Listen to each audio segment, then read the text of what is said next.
les amis, aujourd'hui nous allons parler de la seconde, nous allons aborder la seconde épisode de notre podcast sur comment je gère ma carrière, mon projet d'auto-entrepreneur dont nous avons lancé l'épisode 1.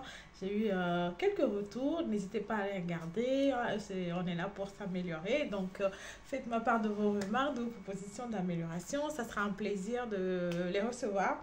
Donc, ce matin, nous allons parler un peu de la suite de la première épisode, c'est-à-dire une fois que j'ai mis ma stratégie de com en place, c'était quoi la deuxième étape ou le next step?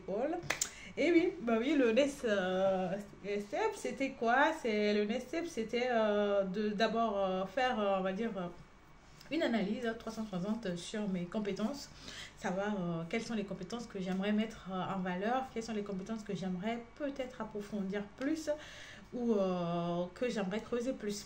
Voilà.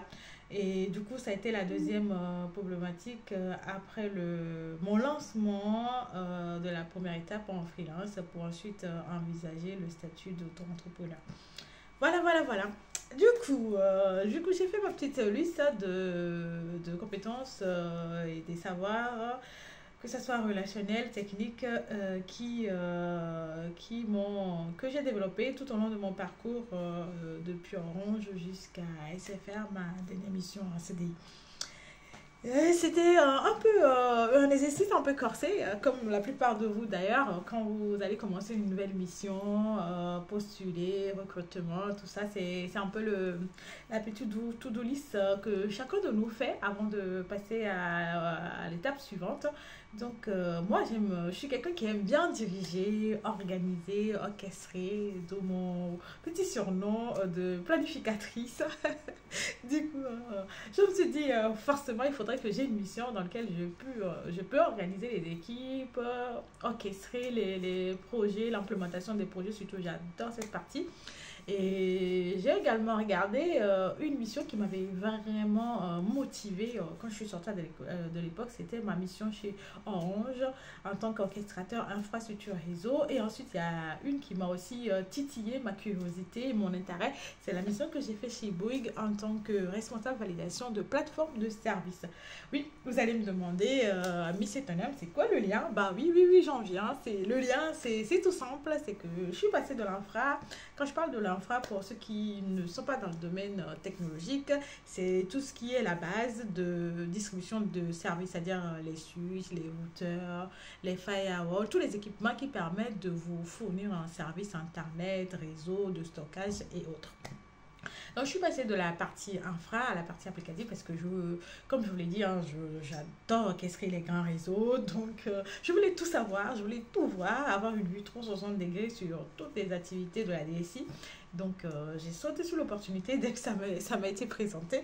Et voilà, voilà, voilà. Donc, j'ai fait cette première to-do list qui est, comme je vous le dis, l'organisation, l'implémentation, l'orchestration des grands réseaux. Et ensuite, je suis partie à la partie technique qui est un peu nécessaire, on va dire, un background technique qui est indispensable si vous voulez continuer, en tout cas, dans le milieu de la tech. Donc, moi, j'avais plutôt développé beaucoup d'expertise en réseau infrastructure, cloud, microservices et tout ce qui tourne autour des solutions en réseau. Donc, pour moi, il n'y avait pas beaucoup de questions à se poser. Il me fallait forcément avoir cette petite partie, même si ce n'est pas la grande majorité de la mission.